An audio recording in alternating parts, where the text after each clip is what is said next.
역사 속의 사랑. 동성의 남편을 몰아내고 권력을 장악한 이사벨라 왕비.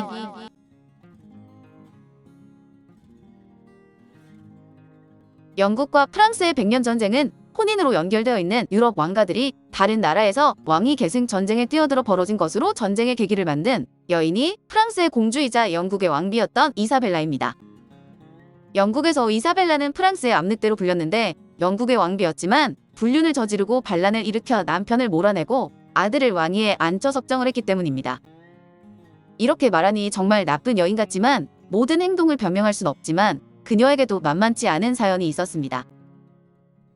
영국 국왕과 결혼한 프랑스의 공주. 이사벨라는 프랑스의 국왕 필리프 4세와 나바라의 후아나 사이에서 막내딸로 태어났는데 이사벨라의 어머니 후아나의 아버지가 나바라 국왕 엔리케 1세였습니다. 후계자로는 후아나밖에 없었기 때문에 나바라의 왕위를 노리는 다른 귀족들과 다른 나라 왕들 때문에 필리프 3세에게 도움을 요청하면서 두 사람이 결혼을 하게 된 것입니다. 필리프 4세는 프랑스의 왕권을 강화하려는 노력을 했던 인물로 교황과 투쟁을 벌여 교황을 아비뇽에 머물게 한 아비뇽 유수를 결행한 왕이기도 합니다. 이사벨라의 정확한 출생 연도는 알 수가 없지만 위로 오빠가 3명 있고 여러 기록을 유추해보면 대략 1295년생으로 추정하고 있습니다.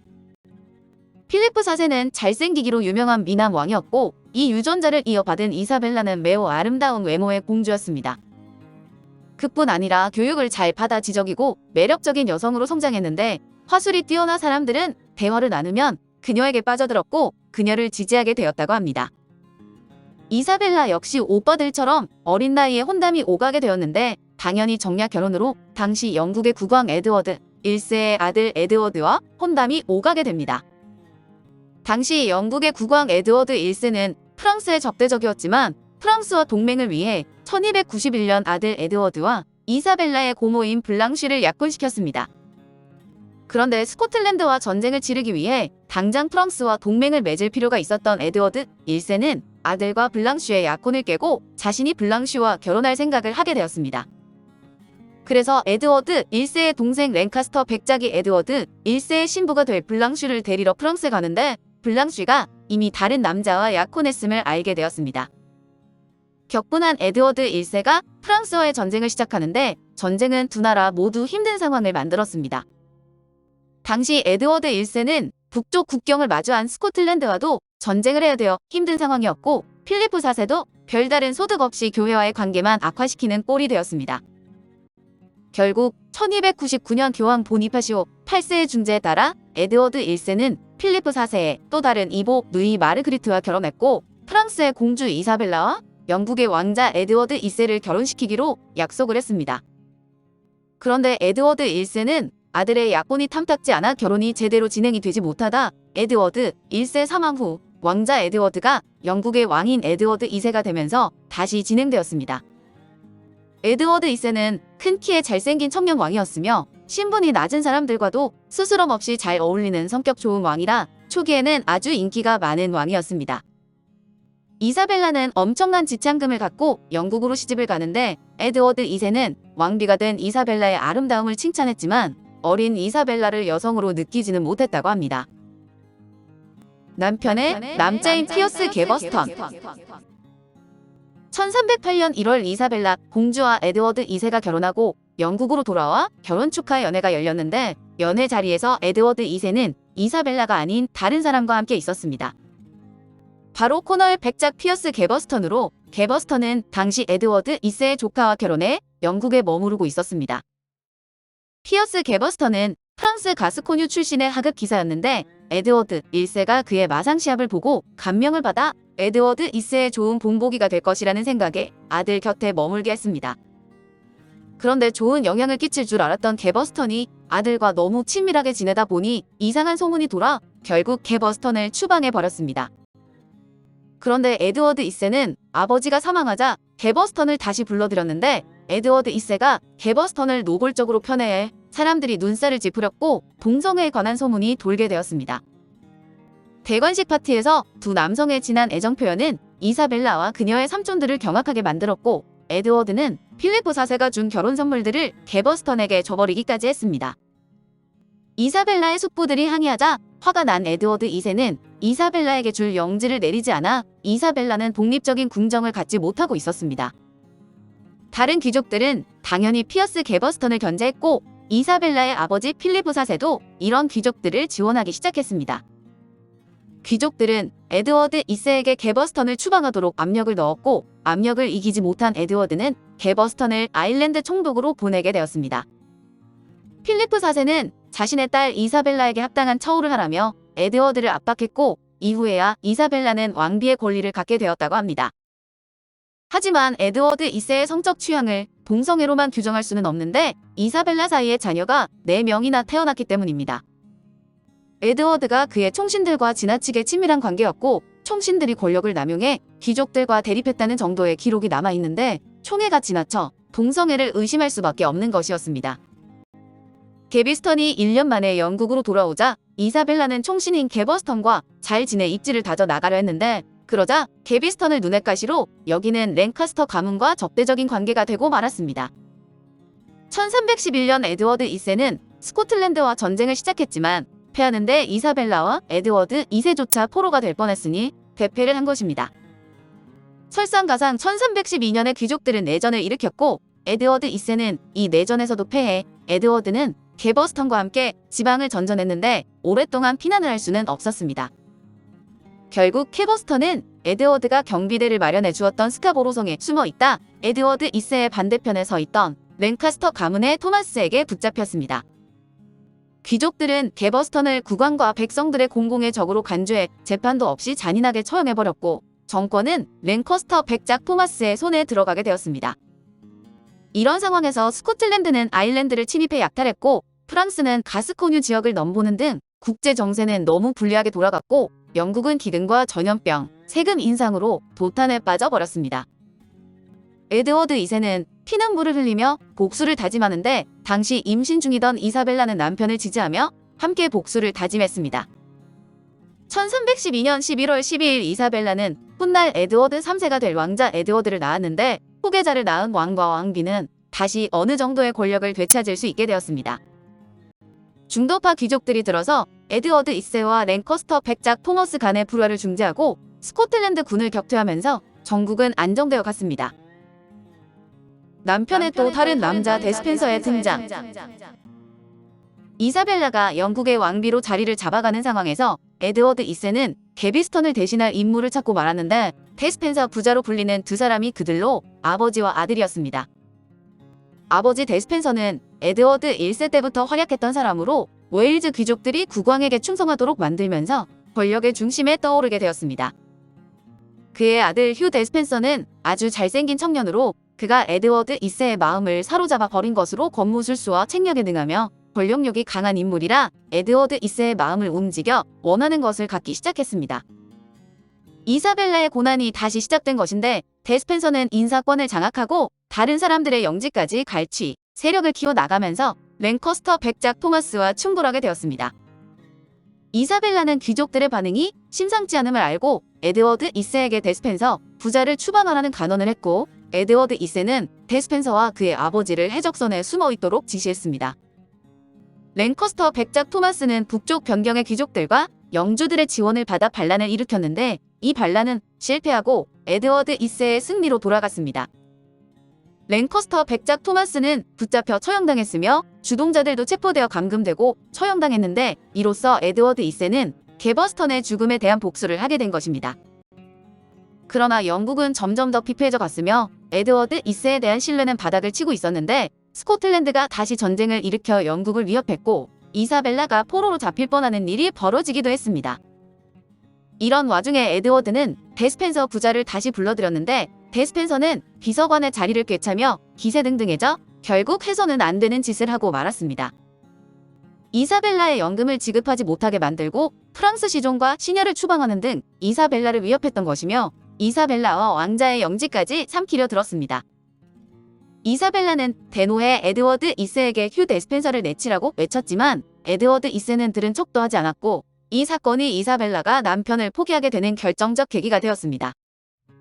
프랑스에서 영국까지 겨우 12살에 시집을 와서 버티며 내조를 했던 이사벨라인데 에드워드 2세는 아내와 아들보다 총신을 믿고 챙기는 모습을 보였으니 그녀의 분노는 남편을 향하게 된 것입니다.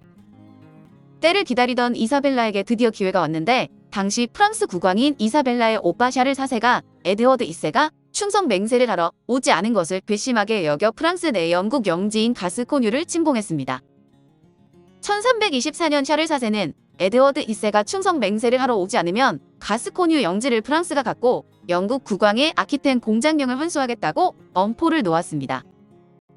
그런데도 에드워드 2세는 프랑스에 가지 않겠다고 버텼는데 자신이 암살당할 위험도 있고 휴 데스펜서가 위험에 처할 수도 있어 프랑스에 가고 싶지 않았던 것입니다. 남편을 밀어내고 권력을 차지하는 이사벨라. 결국 1325년 이사벨라가 가스코뉴 분쟁 문제를 교섭하기 위해 친정인 프랑스로 갔고 몇 달 뒤 왕자 에드워드가 프랑스에 와서 충성 맹세를 하면 관계가 나아질 것이라는 핑계로 아들을 프랑스로 불러들였습니다. 그렇게 영국의 후계자 에드워드가 이사벨라와 함께하면서 그녀는 중요한 패를 쥐게 되었는데 이사벨라는 프랑스에서 한 남자를 만나게 됩니다.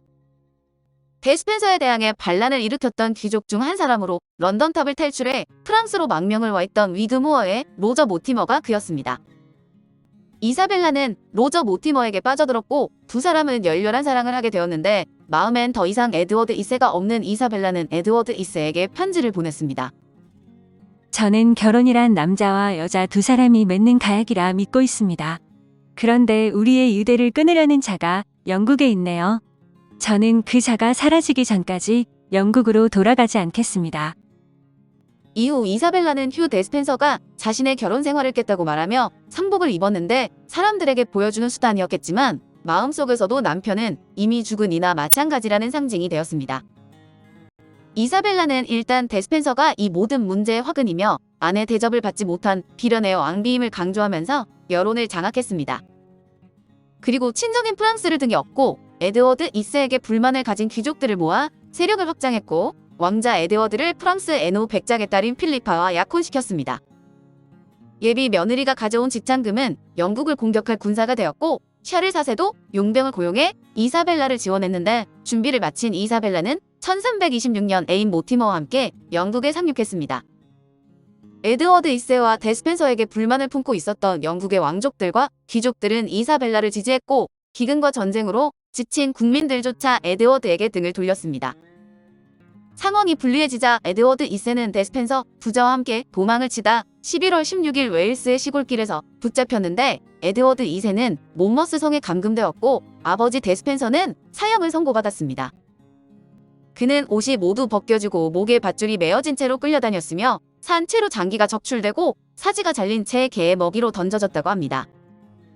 아들인 휴 데스펜서도 사형을 선고받았고 왕위를 넘본 대역 죄인이라는 뜻으로 쐐기풀 화관을 쓴 채 거세를 당했으며 15m 높이의 교수대에 목이 매달렸습니다.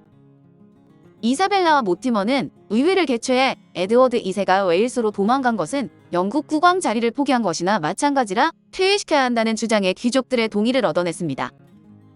그리고 마침내 1327년 2월 1일 이사벨라의 14살 아들이 에드워드 3세로 즉위해 이사벨라는 어린 아들 대신 섭정을 해서 이사벨라와 그녀의 애인 모티머가 영국 최고 권력자가 됩니다. 이사벨라는 정권을 차지했지만 전남편 에드워드 2세는 그에 대한 지지자들이 남아있어 여전히 위협이 되는 존재였습니다. 에드워드 2세를 탈출시키려는 시도가 3번이나 있어 에드워드 2세는 이곳저곳으로 옮겨 다니다 마침내 버클리 성으로 가게 되고 1327년 9월 21일 43세 나이로 사망하게 됩니다. 그의 죽음에 대해서는 시뻘겋게 달아오른 부직갱이를 에드워드 2세의 항문에 꽂아 넣어 잔인하게 고문해서 죽였다는 이야기가 돌았는데 떠도는 소문일 뿐 믿을 수는 없습니다. 이사벨라는 에드워드 2세의 심장을 꺼내 은색 유리병에 담아 간직했으며 에드워드 2세의 장례식에서 눈물을 펑펑 흘렸다고 합니다. 백년 전쟁의 시발점이 되는 이사벨라 왕비. 후환이 될 수 있는 에드워드 2세까지 사망을 했으니 이사벨라는 영국의 최고 권력자가 된 듯 싶었지만 에드워드 3세는 만만치 않은 아들이었습니다. 18살이 된 에드워드 3세는 자신의 세력이 되어줄 귀족을 모았고 1330년 11월 29일 모티머를 반역죄로 체포했는데 이사벨라가 에드워드 3세에게 모티머를 살려달라 애원했지만 결국 그는 교수형에 처해졌습니다. 연인을 잃고 정치적 힘도 잃은 이사벨라는 연금 상태에서는 풀려났지만 막대한 영지를 아들 에드워드 3세에게 넘겨야 했고 이후 신경쇠약에 걸렸다고 합니다. 그러나 그녀는 여전히 재산이 많았고 호화롭고 평온한 노후를 보냈는데 그렇게 아들에게 순종하고 손자들을 예뻐하는 할머니 노릇을 하며 살다가 1358년에 죽음을 맞았습니다.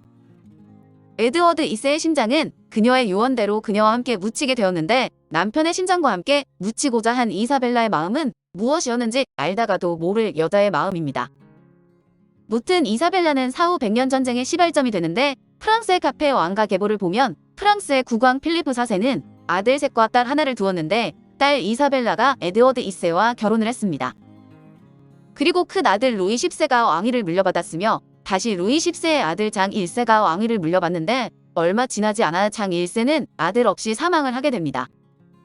그래서 필리프 4세의 둘째 아들이 필리프 5세가 되어 왕위를 물려받았는데 그 역시 후계자 없이 사망을 하자 동생 샤를 4세가 국왕이 됩니다. 그런데 샤를 4세 역시 아들 없이 딸 하나만 남기고 사망을 한 것으로 프랑스는 프랑크 왕국 시절부터 이어져 온 살리카 법전에 의해 여자는 왕위 계승권에서 제외되었습니다. 그래서 프랑스 귀족들은 샤를 4세의 사촌 형제이자 발로아와 앙주의 영주인 필리프에게 프랑스의 왕위를 넘기는데 그가 바로 필리프 6세로 이로써 발로아 왕조가 열립니다. 그런데 필리프 4세의 외손자이기도 한 영국의 에드워드 3세가 자신의 어머니가 프랑스의 공주였으니 자기도 프랑스의 왕위 계승권이 있다는 주장을 하고 나섭니다. 에드워드 3세가 처음부터 프랑스 왕위를 주장하고 나선 것은 아니라 즉위 초에는 필리프 6세에게 충성 맹세를 하며 가스코뉴 지역을 지키려고 했습니다.